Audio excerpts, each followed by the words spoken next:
點解猶大唔直接話自己係耶穌兄弟？試下代入猶大嘅視角去諗下，你同呢位耶穌一齊喺拿撒勒大，細個嗰陣，你哋可能一齊喺泥地打滾，你親手扶起過跌倒嘅佢，甚至一齊喺木匠鋪幫手搬抬抬。對你嚟講，佢只係一個平凡不過嘅親人。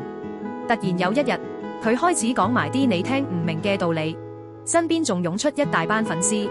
當時嘅你，甚至會同屋企人一齊笑佢，串佢想出名就去大城市耶路撒冷啦，留喺鄉下地方邊有人睇啊？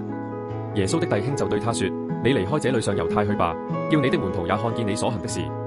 人要顯揚名聲，沒有在暗處行事的。你如果行這些事，就當將自己顯明給世人看。你甚至見過佢因為傳道廢寢忘食，搞到好似癲咗咁。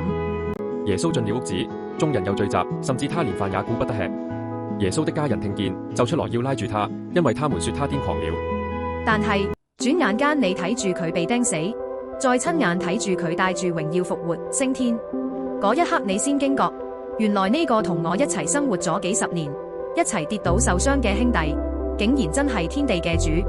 經歷過呢種翻天覆地嘅震撼，猶大內心只有無盡嘅敬畏。佢邊度仲敢認親認戚？